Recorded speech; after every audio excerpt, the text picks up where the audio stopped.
on. Blast off. Ladies and gentlemen, what's going on? Welcome back. It's another episode of your favorite podcast, Keeping It Rio. And I'm super fired up for my guest in the house this evening. This is going to be a great episode. I can just feel it. So, without any further hesitation, it is the first day of 2024. Happy New Year to everybody, first and foremost. And without any hesitation, my first guest of the year is Mr. JT Grubb. And JT, how are you doing this evening, my friend? Man, I'm excellent. Glad to get a good start to the new year. Looking pretty exciting. Some stuff we got worked up, getting geared up to go that direction, and just looking forward to it, man. It's going to be a great year. So I was doing a little bit of research on you, and I know that you've got a brand new company that you just started about 2 months ago. But before we get into that, because I think we can really get into a lot of stuff with that, give me a little bit of your background, your history leading up to starting your company. Where did you, find your way into the industries, and what trade specifics have you, experienced or encountered throughout your career? So pretty much just been a general remodel contractor for the most part. I've poured a little bit of concrete here and there. Not a big fan of it. I've done a little bit of roof sales, very little bit of roof sales, and just mainly stuck to laying floors, sheetrock, some decks here and there. Pretty much whatever turns a profit, we'll do it again. But we'll try anything pretty much once. Um, I like what I do as far as laying floors and more inside remodeling. I started probably back in 2010 as a gopher, just running back, getting stuff for people, and got thrown kind of a little to the wolves. It was like you either catch on or you're gone, and just stuck with that mentality and just try to learn as much as I possibly could. Fast forward to I guess 2020, right before COVID. I had originally tried to start a business. It went very well at the beginning. I didn't have a lot of right key players. Didn't really know what I was doing. I was, just kind of learning as I go. Didn't really even take it seriously. So what had happened is that was kind of funded by my dad. He gave me some money to get started. I built him a house, and then kind of started my company. Got real fast forward into it and started losing people. Everyone was getting, stimulus money, and that's just an excuse. I just didn't really take it too seriously the first time around. Had some other stuff happen. It kind of scared me, so I went back to work for, one of my mentors, and somebody who's taught me a lot. Went back to work for him for a little bit, and then man, I got tired of it. I got tired of seeing my skill set go unnoticed, my potential, and for lack of better terms, I was tired of not getting the money that I felt I could make. So my business partner, Kyle, he was getting pretty eat up with it too. He wanted to learn a lot more and just didn't really get those advancements like he thought he should. So he approached me one day. This was back in early August, and he's like, "Hey, man, I didn't really join up with you the first time." He's like, "What would it take to get you to go after it again?" And I was like, "Man, it's going to be rough." Like I told him, I was like, "It's not going to be something that's easy. It's not something you're just going to like guaranteed make money." And I was like, "Really, I just want one person to just believe we can make some shit happen and be there to rock it out with me." And I said, "I'm not scared to do it by myself, but when it always has a little bit of effort or better effort when you got somebody right there supporting what you do and kind of taking the hits with you." And I said, "Man, if you want to do it, like I have side work. I always have side work on the weekends. We could full blown just throw that into, work." And he's like, "Well, I'm quitting Friday." So I was like, "All right." Yeah, this is Thursday. So I was like, "I'll tell you what." He come at me. He said, "So I got these people. They want some cabinets painted." And I was like, "Okay, let's go talk to them and see what they say." And we get the job, man. We'll take off right there. And that's what we did. We went and looked at this paint job, and they were like, "Okay, yeah, we want to do it." So I said, "Man, let's do it. Let's start our business. And we originally started as JT Construction because I still had that page going.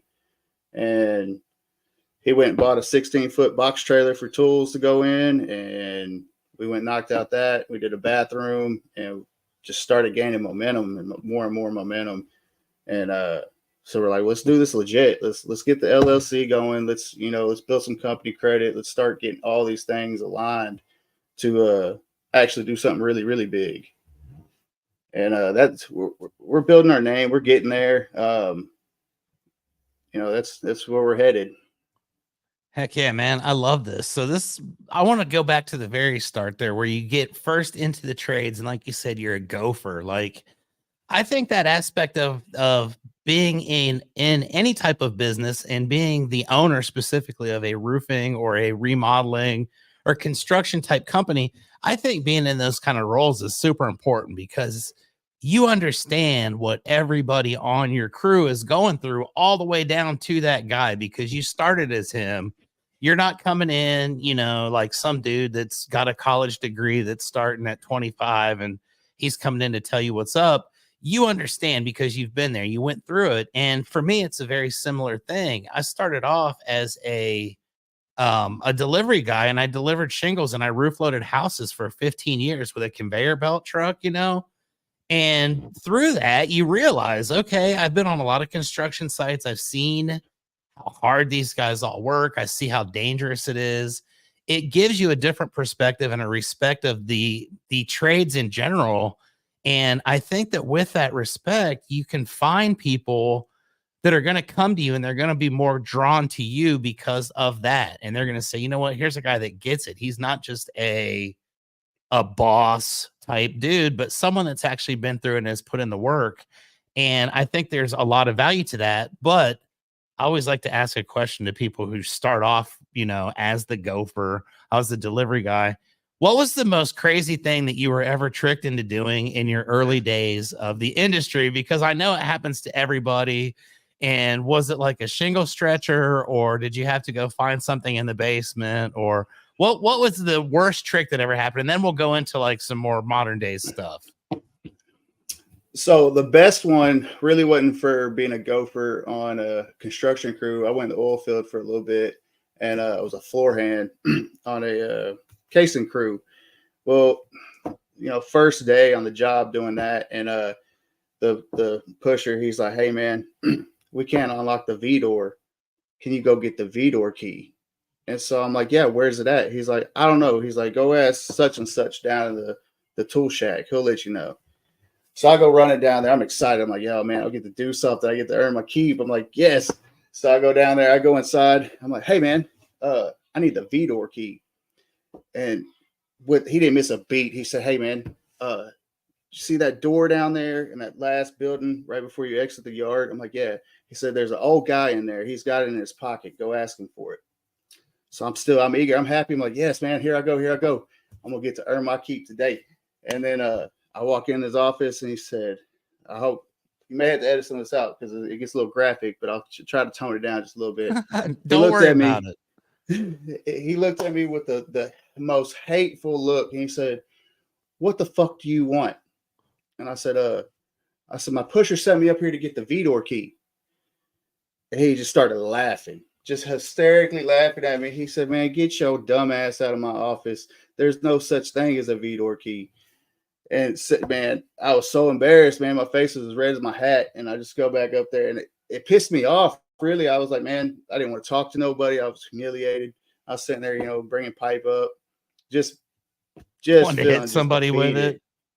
Yeah, I just felt defeated at all costs. I was like, man, so that would probably be the funniest one.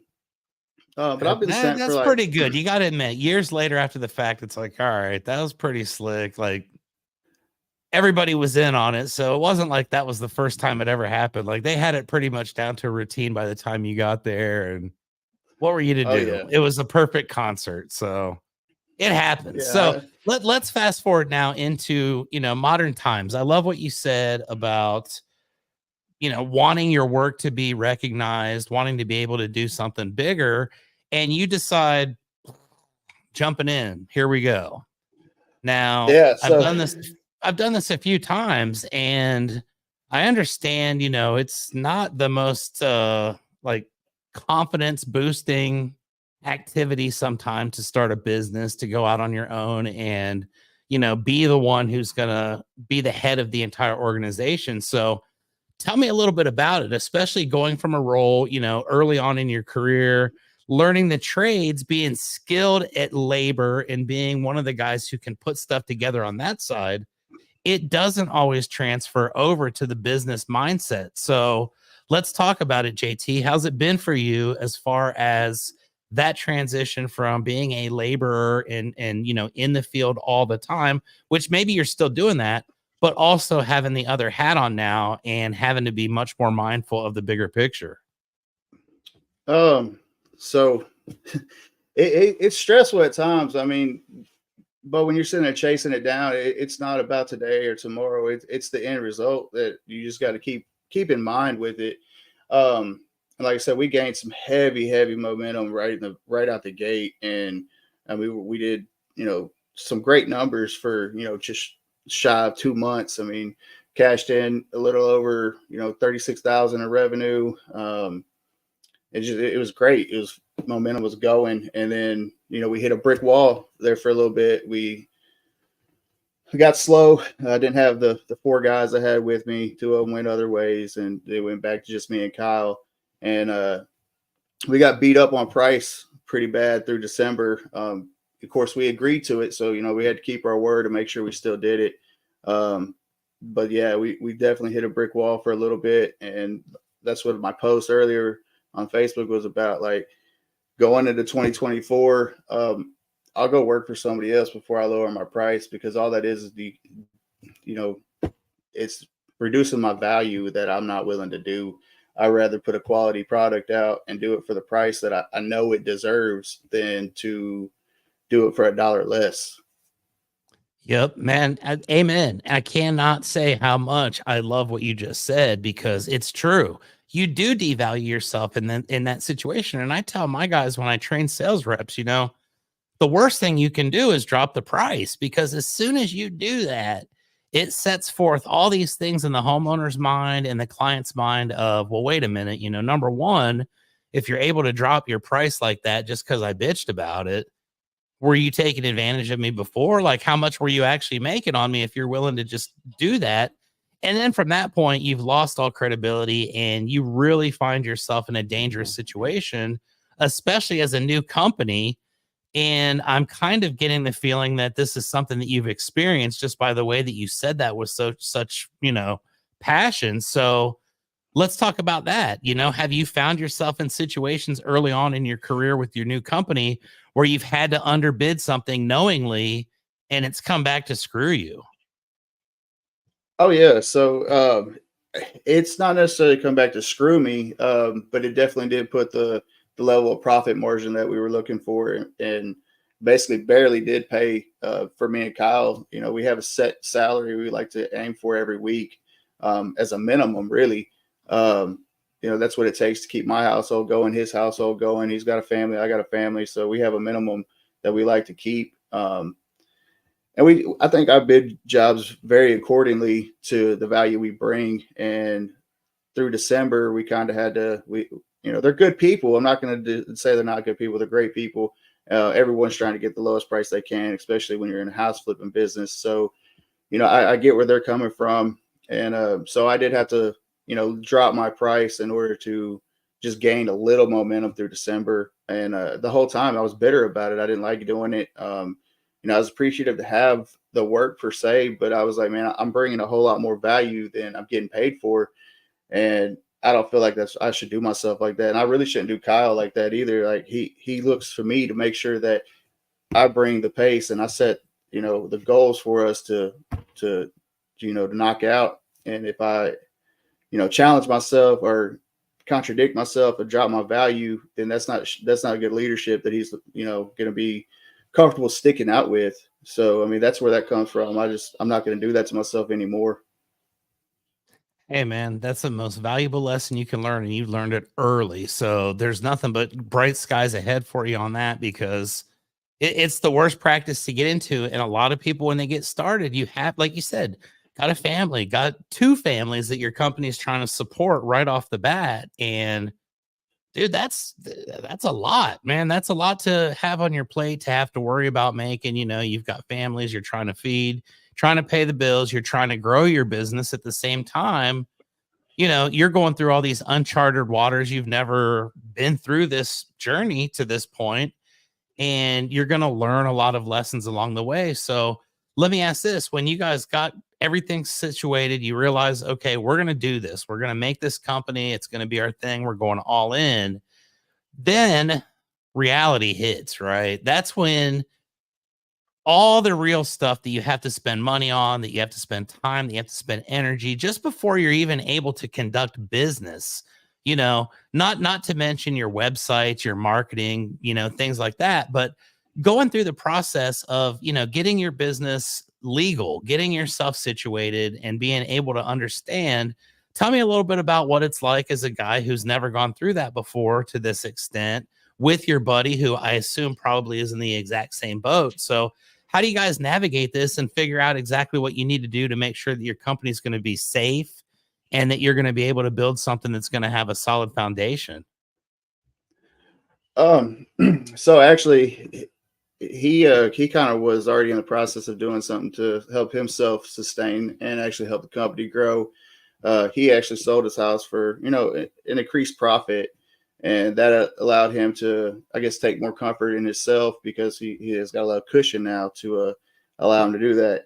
Unlike me, I had $43 in my pocket the day we went and looked at that paint job, and I was like, man, this has got to work because you have $43 in your pocket, like you have to make something happen. And the challenges we face now is just like in every other business, man. Someone's always going to have that lower dollar than you are, and they're not going to bring that same value you're going to bring regardless. I mean, there's no way you can put the numbers to numbers and get that. So you always have those challenges, and there's the people that aren't legit. They don't have any insurance. They don't have any.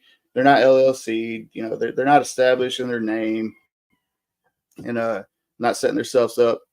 But the thing is, in 6 months, if you call them, you may get this number has been disconnected, or regardless, they're not going to warranty their product that they're trying to give you, and we're doing that right out the gate. Matter of fact, I have 3 jobs right now that I have to go do some warranty issues. I'll be open and transparent about that. It's just stuff happens, and It's growing you might pains. not have I nailed the got you board on down that. correctly, or yeah, it's growing pains. And like I said, I haven't forgot the people that I need to go back and see, and I stay in contact with them. They've reached out to me. I reach back out to them, and just try to keep an open communication with them to let them know, hey, I'm trying to get back to you. It's not that I'm ignoring you by any means. It's just, we got some things going on, and we're 2 guys. We don't have a whole team to dedicate to this. And they understand. They're great people. And, in the future, when, we grow and we're able to take care of those, the first customers out the gate, we definitely will. Just because they were open right there to support us. Like, hey man, we're so glad you're going on your own. Come do this for me. And, we were so grateful to have that, because it definitely helped us get it more established. And the greatest thing about it, the first 3 jobs we did out the gate, they did it for the price we gave them, straight up. Like, didn't negotiate it down or anything like that. And they're like, here you go. This is what we want you to come do it just because it's you. And that was so awesome to have that, like, right out the gate. It was just pretty amazing feeling to have. Gives you a little reassurance. Yeah, no doubt. It gives you that boost. You think, okay, I can do this, and these people believe in me. I must be showing that I know what I'm doing, and that I'm an expert in my field, and that I do belong. And I absolutely love that. And what that really brings to me is the quality of people that you're working with. And you've said many times throughout our conversation, I'm working with good people. I'm working with good people. They understand, they get the expectations. 2 questions come off of that statement to me. Number 1, how do you go about locating your ideal clients? How do you market your business so that they find you? And then number 2, how do you get rid of people if you get to the situation where you find that they're not going to be ideal, and how do you break free from those deals, or is that something that you still, take into consideration? So transparency first and foremost. I pride myself on being transparent. I try to keep people in the loop every step of the way. I set the expectations that I expect, and then as far as like people that I hire, and then even with the customer, like, hey, I was like, I want a clear expectation of what your finished product is that you're wanting for this amount of money, so that we're on the same page with value. I'm not going to devalue my work ethic or my product over $1, but I want to make sure that they understand that we have clear expectations of what we're going to come together and get versus trying to hide stuff and not letting them know anything. But at the end of the day, it's just transparency. I setting the expectations, being transparent. Things happen. People understand that. And if you have something come up, it's simple, a text or a quick phone call, like, hey, this happened. I'm a little bit delayed, or this come up. I'm shorthanded, whatever it is. I mean, telling someone that versus, them calling you or texting you, not getting back to them. That looks like, you're hiding something or you're trying to get away with something. It just doesn't lead to a good end result. So with that being said, I just deal with it like that. As far as customers, getting my customers, a lot of them come from word of mouth. People sharing the page, sharing my work and pictures and stuff like that. Like I said, this is the second company I've tried to take off the ground, and this time around, it seems like I have way more of I'll call it unconditional support. People just willing to put your name out there because they know you put out a good product and that you're going to stand behind your craftsmanship, and you're going to be honest and transparent with them. And then the next thing we're trying to get into to help, and I've already got a couple of jobs from, is social media marketing, Facebook, boosting Facebook ads. I've done a little commercial. Of course, we got to kind of keep stuff low budget. I do all of it with the help of some AI, and I just got to get it. The main objective is just getting everything out there for people to see. We are in a small town, so it's kind of a flooded market, just like roofing is. It's a flooded market, but saying you can't survive or you can't maintain good business because it's a flooded market, then you just don't want it bad enough. Yeah, I agree. And I think it's a good market. At one point, my crazy ass put a roofing company right in the same town as my parent company there in Tyler, Texas. So there was an opportunity, and both did quite well for a little while there. And why not? Right. I mean, you can Right. separate yourself from the pack. Just because there's a lot doesn't mean that they're all great. And I really can appreciate the fact that you're focused on quality. You're focused on the fact that you understand your value. You understand what you've put into getting to where you're at, and that you're not going to sacrifice that because you've already been through that. And you see, it sucks. Like, honestly, like you said, you're just in a bad mood about it. It's not something you enjoy. You're not even proud of it. Like, I've done one or two roofing jobs in my career where I will never take credit for them, because it's like, that was just a stupid move on my part. And I've had to deal with people in the course of my career that have been upset. Even though you give good communication, you tell them exactly what to expect, and it goes exactly how they expect it in your mind. Something goes off the rails, and you have to deal with these irate people. So this is probably something you're new to. Obviously, when you're doing labor and stuff, you don't have a bunch of pissed off homeowners yelling at you and telling you that your company sucks and they're going to take you out and they're going to ruin your reputation online and tell their cousins never to hire you. So how do you deal with something like that now as the owner of a company that's trying to get off the ground, that's focusing on quality? Because try as we might, someone's going to get pissed off, bro. That's just how it works. And you can try to make everybody happy, but like you said, somebody somewhere is going to get pissed off, and there's no avoiding that. So I can't go into details, but we've had a run in with that where we were GC'd under somebody, and we didn't have a clear expectations. We weren't being very transparent with one another, and this was a friend that I still consider him a friend. I still always will, and it drove a wedge between us.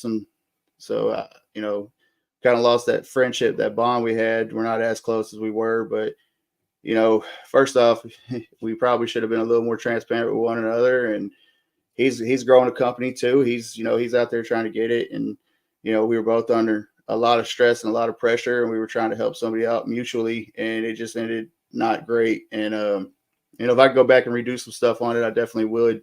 Um, but yeah, I mean, I didn't deal with that the way I should have, and there's a wedge in between that friendship that may get mended down the road. I hope. I mean, but at the end of the day, like regardless of what me and him had, he still puts out a great product, and I always support his business, and I hope he'll do the same for me too. And I've had customers get mad, like, "Hey, you were supposed to be here at this time. It's 2 hours later. What's the deal with that?" And I was like, "Well, if you look at your text messages, I sent you a text message. Hey, late dropping my kid off with my mom. You know, stuff like that does happen, and you kind of settle them down. Or I might have texted them too late, and they've already tried to call me or something, and I've had to get back on the phone with them, and they're like, you're late. Where you at? You said you'd be here at this time.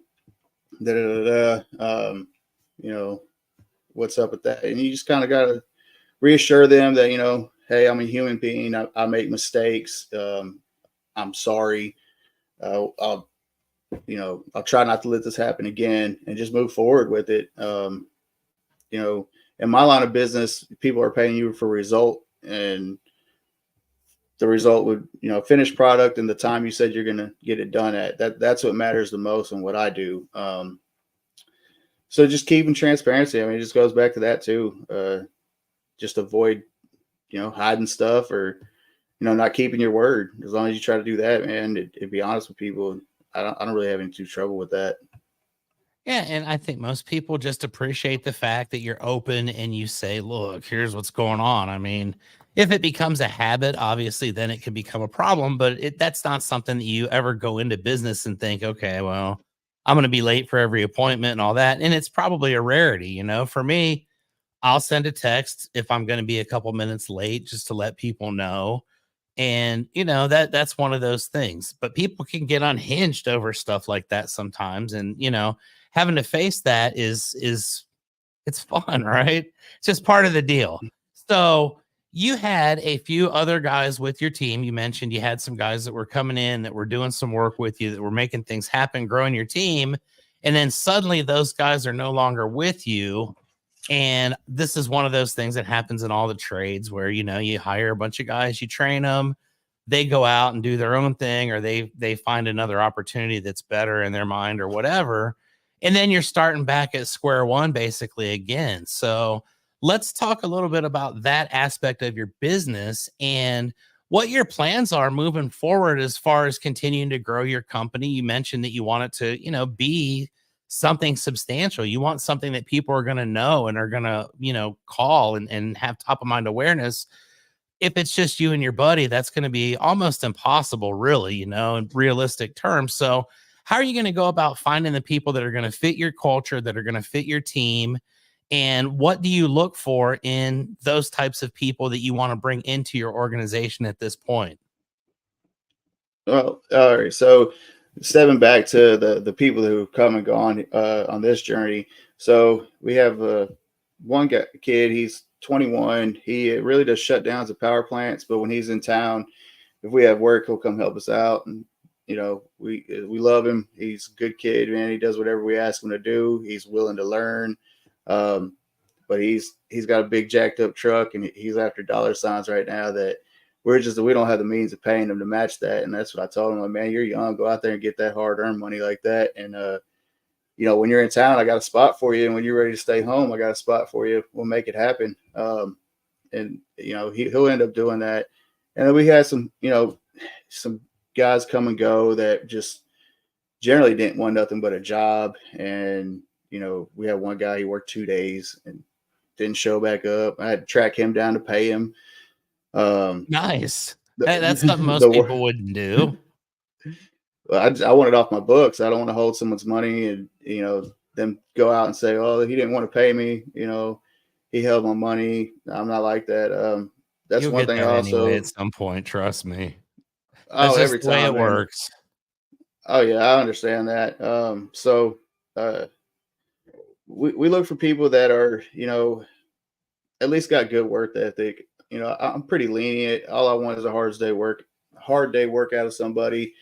Uh, you know, I don't nitpick what they're doing. I expect good quality out of somebody, but for the most part, we just look for someone that's genuinely eager to learn and that's got a good work ethic. We're laid back. You can wear headphones. Do whatever you want to do as long as you're being productive in what we need you to do. And that's surprisingly hard to still find. People don't want to work anymore. They want to sit on the phone. They want to, they don't want to work. It just all it comes down to. And it's grown men that are even older than me. I keep running into like, oh man, you're not starting me out at $30 an hour. And I just rather sit at the house. And I get that. I don't mean to devalue somebody, but I also have to see the value in them for that amount of money. I think it's a two-way street. So I pay people accordingly. I feel that I do pay very well when I start paying people. And it's just hard to find people that are willing to go to work.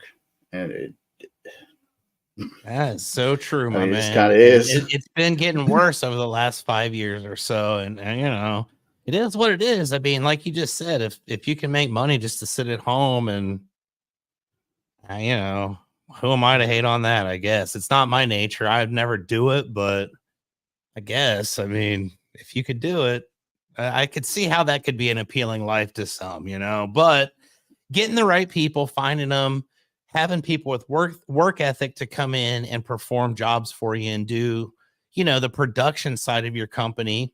But then you've also got the other side of it where you've got to go in and you've got to convince homeowners, you've got to convince GCs, whoever you're doing work for, that you're the best guy for the job. So let's talk a little bit about the sales aspect of your company. As far as straight up sales goes, how does your process look? How did you come about this process? Who does the sales for your company?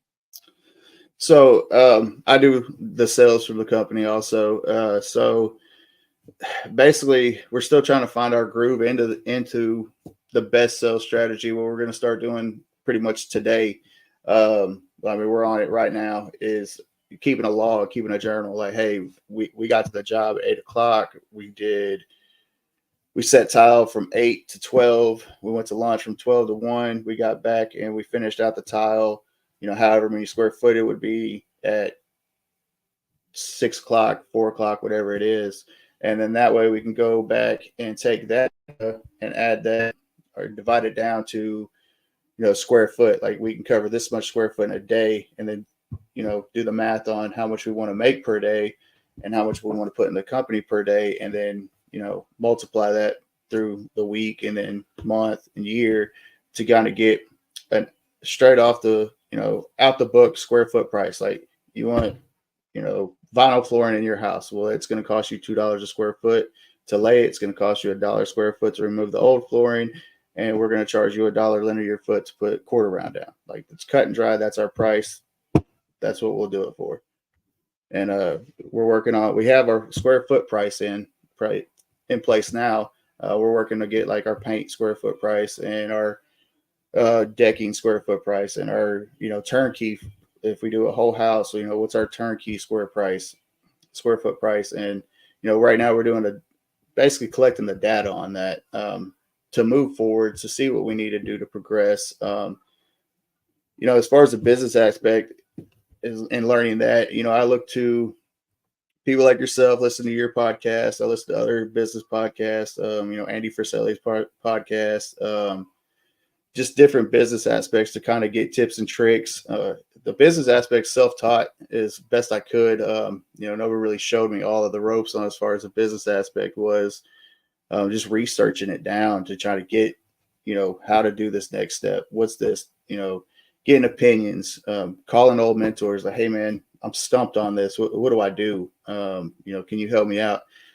And I've got some mentors that, hey man, I don't know what to tell you. You're going to have to figure it out for yourself. You're going to have to figure out what works for you. Those are the best ones, though. I'll tell you what, they care the most because they're going to let you screw up and they're going to let you figure it out. And before you hit the bottom and smash your head open, they're going to grab you right at the last second and say, all right, bud, here's what it really is. I appreciate the fact that you took the initiative to try to do it on your own. So there's a lot of value to those people for sure. Yeah, and I don't devalue that at all myself. Like I said, I kind of look forward to that. I mean, like I told Kyle to begin with, man, we're swinging at the fences out the gate. We're just going to keep that going. We're going to figure out what works for us, and we're going to figure out what doesn't work for us. Uh, and we'll double down on what works and won't mess with what doesn't. And we'll keep that momentum, and we'll keep that going for us to where we're profitable and we can get better and faster at what we're doing. And then we can teach people a lot easier and show people a lot more and be able to branch off to where eventually, we're running just the business aspect and not the actual jobs. We'll delegate that out as we grow. And that's another goal that I have this year is trying to delegate more stuff to my business partner instead of just trying to take it all into myself and just having him basically as the help, because he's not the help. He's a 50-50 partner in it. And, he's got stuff he does need to learn. There's also some stuff I just need to be like, hey, here you go. Here's take off with it. Let me see what you can do. And that's what I'm working on this year as well. Is just, delegating more stuff out to one, take the stress off my shoulders a little bit and let him go bid some jobs. Like, hey man, this is what they want. Go add it up and show me what numbers you get. And we've tried that a couple of times already, and we've matched on numbers fairly well. But like I said, I just want to double down on what we can get good at and focus in on those jobs for sure. And just keep learning as we go, man. Just if we stumble on something, we'll just get back up and keep going. I know I kind of rambled off on that a little bit. No, that's beautiful. And I love that because that's the whole truth of this deal. It's like, all right, you've got a guy who needs to get a little bit more seasoning, but you've given him some opportunities. He showed that he's got the aptitude to do it and is willing to work and put in the time. But I also understand how it is to be on your side where it's like, yeah, but I have more experience. I know that it's not going to be wrong if I do it. And I just, it's hard to give up that and to delegate to other people because at the end of the day, if you don't believe you're the very best person in your company, what the hell are you doing there? Right. Like that's the whole purpose. So, do you struggle with that? You just said that's one of your goals is you're going to start doing that, but is that something that you struggle with? And what types of activities do you look at and say, number one, okay, this is something that would be good to delegate. And if it's good enough for you to delegate, do you ever have any fears that your partner's going to look at it and say, well, wait a minute, dude, do you feel like that's something that you're too good to do and you're just asking me? Or do you have any types of conflict fears or anything like that in the future as you guys continue to develop your roles as you go? So, all right, we'll address this a couple different ways. So even before I was running my own company, when I was just running crews for jobs, I would always kind of like, hey, we got 5 tasks to do. We got this, and that to do. And, I was kind of trying to find the key fit for each person and kind of leave the options open. Like, I know I'm going to do one of these tasks regardless. So who can I put on each of the other 4 tasks that is a good fit that would be productively get it done the fastest? And if that left me to sweep the floors, even being in charge, I'm just going to go sweep the floors because one, while I'm sweeping the floors as supervisor, it gives me a clear view to see what everything that's going on, and I'm being productive. I'm still helping my team out, but I'm also able to keep an eagle eye, if you would, over top of all of them, to make sure, does that person over there, does he look like he's second guessing himself? Do I need to go check on him? Just walk by, whatever the case might be.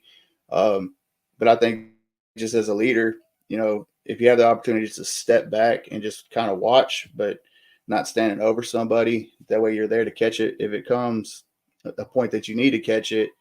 And I just kind of use that aspect. I want people to feel important. I want people to feel that they have a place regardless of where they're at.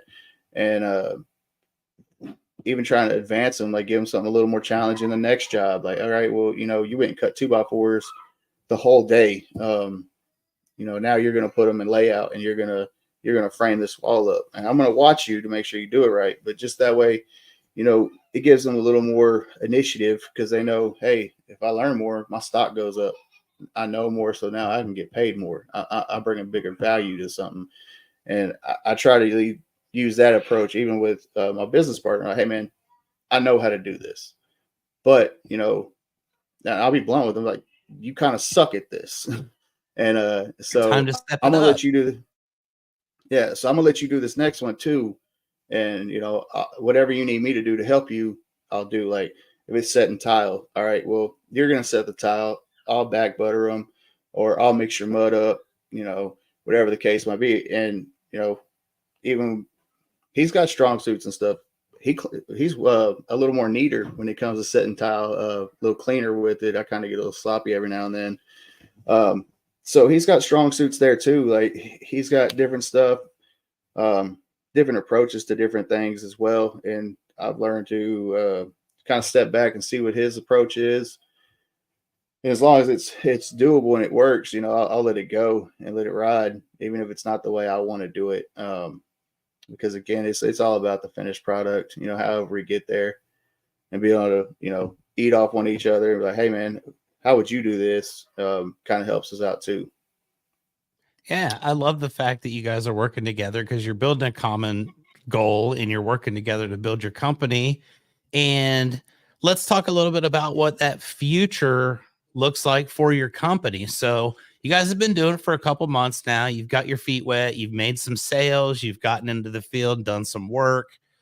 This is January 1st of 2024 we're talking. So, let's fast forward to January 1st of 2025. You and I are doing an episode of Keeping It Rio. It's Monday. It's 8:44 p.m. And I'm like, remember that episode we did a year ago on January 1st? And we were talking about what your company was going to look like. How did that all play out? Um, Tell me a little bit about what your company is going to look like when we have that interview a year from today. What does your ideal situation look like from now to then? So my ideal situation would be to definitely grow a little bit. Of course, um, I do want to set a pace at what we grow. But really, man, what I would love to see is to have 4 crews on four different jobs, each with their own trailers, each being productive. I'd like to see jobs grow from being on average, 10 to 15K to maybe 25, 30K, 40K, somewhere in there. I want to, I'd really like to gross around 350K this year. Also, that's more of a more achievable goal, I guess you would say. And I just want our name to be out there. Like I want to be the contractor to go to around here, the remodel contractor for my area. I want my name to be on the Google listing up top for our area. I want to make sure that all these processes go into place how we want to. And we're looking also, flip a house or two this year. According, that's depending on what the market's doing. Apparently it's not going to be doing that great right now. But those are the goals we got set out. We're definitely working our way to doing that. We're establishing a line of credit for the company, trying to do that the smartest way possible. And just really building our name. We're doubling down on our advertising. Like I said, we went and purchased a GoPro. We're going to start doing a little more professional photography on some of our work. And just getting our story out there.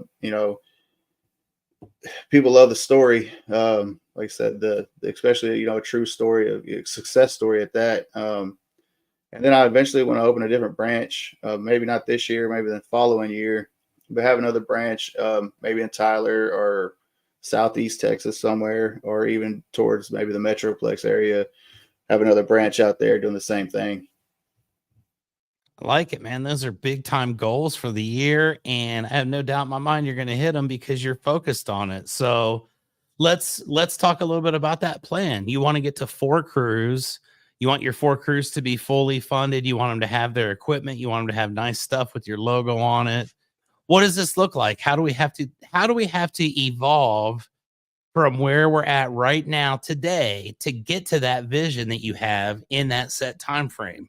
What's the plan as far as the jobs you need to do, how you're going to get them, how they're going to flow? And then, when you have 4 crews, all of a sudden you can't be in 4 places at once. So you're going to have to start looking at adding to your team as well. So what does that all look like in the next year as far as the development internally?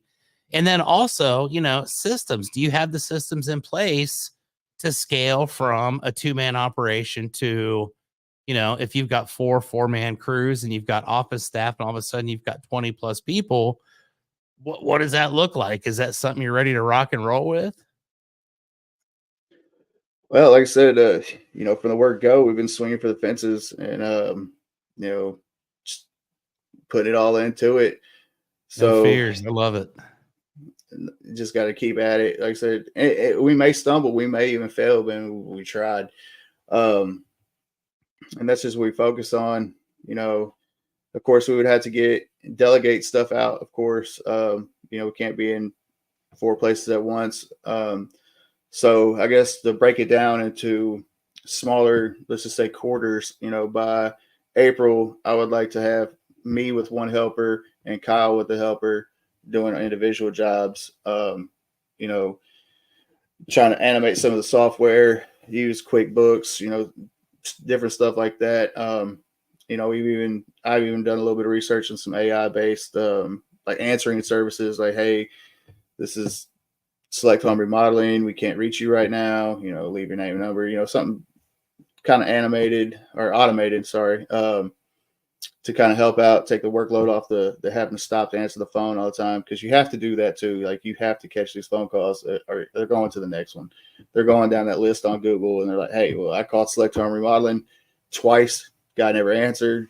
He must be too busy for my money. So definitely trying to look into some kind of assistant, maybe either my wife or Kyle's wife, just to kind of catch phone calls by April or so.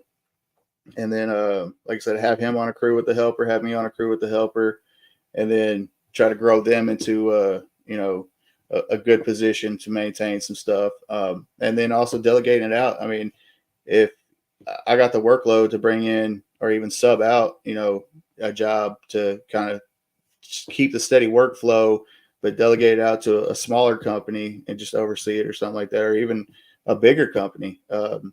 That way my name's still on everything, and the work's getting done. And I'm making sure that we stand up to the quality, but still delegating some of the work out. And then hiring that experience too. If I had to, have a good carpenter and he's worked, $30-$35 an hour and can lead a crew and lead a job and has all the credentials that I'm looking for, and I'm safe with it. I don't have a problem doing that either. You got to take risks to grow, and you got to put trust in people out of the gate. Yeah, man. It's so hard to do that, but it's absolutely the most crippling thing to a company when people are just like, no, I can't do that. I can't. And I've known a lot of people in my life, in my career, especially. I've been in the roofing deal for 25 years where they've got all the ability in the world. They've got everything in place to be super successful, except for the fact that they get in their own way and make decisions based on emotion and don't want to give up any of the control and want to always be the person that micromanages. And that can really turn people away. So I think your mindset with your company, where you're building people into the next level leaders, and once those people are invested, they've got something now that they can be proud of. And they can say, hey, look, this is what I do. And they then become your advocates. They go find people that they bring in, and they want to make you happy because you've given them the opportunity that's changed their lives. So you've started the snowball effect with that, right? And you start finding the right people, you start doing that and putting your heart into it. And I think what you said there was really smart. Is the first thing you acknowledged is answering the phones, man. Like, that gets harder the busier you get. Trust me. When I was doing roofing, we were getting 100+ calls a day, every day of the week. And I was trying to answer the phone and missing them. And you're right. Most people, I think you were very generous when you said they tried to call twice. I don't think most people call twice. I think they're like, yeah, screw this. You're off the list. And understanding the importance of having that position in your company is really the first internal structured person that you're going to bring in. That's the smartest move, because that's the person that's going to really make everything work and bond together and kind of build your entire team. So you've got your mindset right as far as that goes. I think you're going to kill it, dude. Everything's lined up for you to have success. You've got the right mindset. Let me ask this, okay? Throughout this process, you've mentioned AI a couple different times. and I can sense that you're open to stuff like that. What about moving forward? Have you looked at any types of software that would help you with, managing your customers? Like I use Roofer. Roofer is my sponsor here on Keeping It Rio, and I use them for mine. And basically, what Roofer does is it gets my client from the very infancy stage of any kind of deal all the way through the entire process. They can sign the deal. They can hand pick what they want. And, with your square footage in line, they can get estimates instantly online like that. Have you ever thought about something like that that could maybe help you not necessarily need to hire multiple sales reps right off the bat, but could kind of fill those positions in an online type presence? Does that make sense? Oh yeah, it sure does. So one of the programs that I looked at is called Air. Apparently Air is basically an AI generated sales software, and you type in a bunch of keywords like, hey, we remodel contracts, we lay floor, we do countertops, cabinets. You put all these keywords into and factors, and then of course it has to build and learn with it as it grows. But so basically, if you get a cold call, you put in Susan Marianne or something like that, and it'll call her back like, hey, we talked to you a couple months ago about a bathroom remodel. What's holding you up on that? And it's AI generated. It sounds really good. It's still kind of new, and it's, from my understanding, it's pretty expensive. But even delegating now. So one thing that I've tried to do is kind of not AI, is offer a percentage referral bonus to people. I'm sitting at right now about 2%, and 2% could vary. Of course, if someone just wants a little small $150, $250 job, you're not going to give them a $50, $150 referral bonus off that. But if someone brings you in a $20,000 job, you give them 2% of that, that's kind of worth it to them. Yep. So I use that. But as far as what I use AI for is so social media, and Kyle hates it. He absolutely cannot stand it. He doesn't think it's genuine. But so on social media, trust me, it works. My YouTube channel's proof. Yeah, well, that's what I told him. I said, when you put in what you're asking AI to do, it's also putting in hidden stuff in the background to kind of get the more views that you need, and fits the algorithm or the smart terminology for that. I don't really get it, but I know it works. And if it's broke, don't fix it kind of mentality. And then, like I said, we don't have a bunch of money to throw at advertising, and we don't have a bunch of money to pay someone to put a video together for us. So, I use an app on my phone. I was using just my iPhone to take pictures. I use InShot. It's an app that a comedy friend put me onto, and I'll edit down videos, and then I switch over to Chat GPT. Like, hey, I just made this minute and 30 second long video showing a walkthrough of a just finished bathroom remodel. Write me some content for it, and it will spit out a minute 30 dialogue of what exactly the video pertains to, and then I'll put that in another software program. I'm sure there's probably a way better way to do this, but like I said, I've self-taught myself to do this, and it'll put it into an AI voice. So you put the written script that Chat GPT put for you, and then you put in the AI voice generator, and then it's got a voiceover for you that sounds like the guy who used to sell cars. And then I've gotten some good responses on it, and some bad. Like I said, it needs some touching up, but it's free. Like, I did that for free. The only thing it's going to cost me is to boost the ad on Facebook. The cool thing about it is, number one, you're willing to take those risks. You're willing to try and throw stuff out there and see what sticks. I'm the same way. Like, I just make these videos and put them out there. And I was looking at it earlier today, and it's crazy because I put, I think, 10 little short reels out yesterday. I did them all at once, and I'm just trying to figure out how this best works. Sometimes I'll do one a day, or I'll do one on, a couple times a day, just to try to figure out what works. And I go back and look at it, and it's like the second video has like 3,000 views in an hour, and the one beside it has 8, and then the one beside that has like 3, And then the one beside that has like 1900. And there's no real, like, there's no understanding of how that totally works. But I'm with you. I feel like if I just throw enough stuff at the wall, it's going to stick. And somebody's going to catch something and they're going to say, you know what? I like that. I like the way that he's doing it. And the fact that it's authentic and you're just making it yourself, that's the way to Right. win. Like I said, back to the chat GBT, you can go in there and say, hey, I just made this social media post for the video and put me some hashtags on there so that, it's hashtagged in there to catch the different algorithms that it needs to. Like someone searches kitchen remodel in East Texas, and then, it may pop one of my reels up or one of my, YouTube shorts or something like that. And it's worked. Like I've gotten jobs off of social media and stuff that people have seen. I have a job to go look at tomorrow. Guy saw one of my reels on Facebook. He's like, hey man, come do this bathroom up for me. Let me get a price from you. And I was like, yes, sir. We'll be there at 2:00. So, it works. There's, nothing against it at all. Like I've used it as a tool and it 100% does work. It definitely does. I built my entire roofing company off of it before, so I totally appreciate that and know the value of it.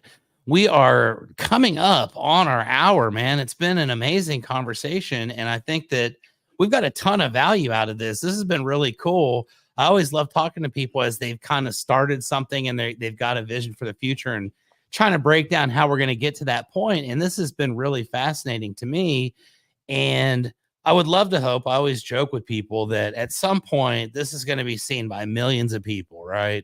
And it might be like 100 years from now, we might both be dead, but a million people are going to see this episode at some point in time throughout the course of history.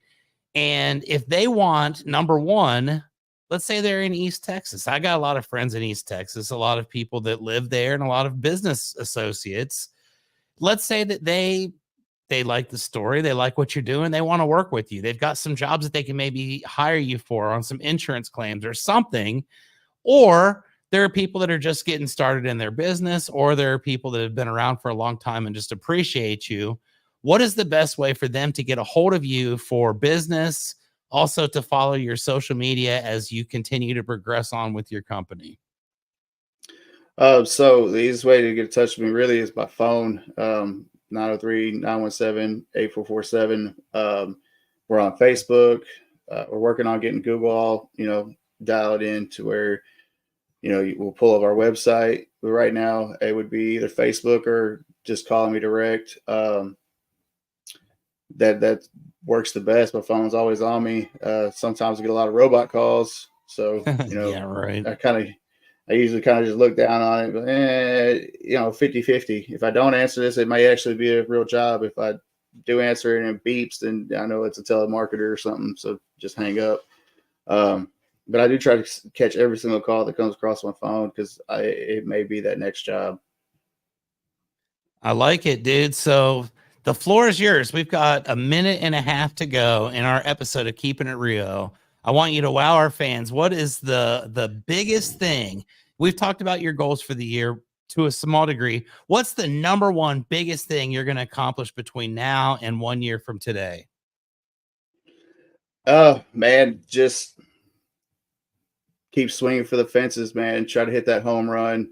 Like I said, I got my little boy. I got 2 kids and a stepdaughter, but my little boy will be 6 next month, and he's got autism. And he's absolutely the joy of my life, and I just want to be able to give him, the world. I want to make sure that he's happy, content, and stays that way. And I just want to make a bunch of money. I want to make a bunch of money and put a bunch of work out there and show everybody that the value that I bring is there. And, I want to be the go-to contractor for East Texas.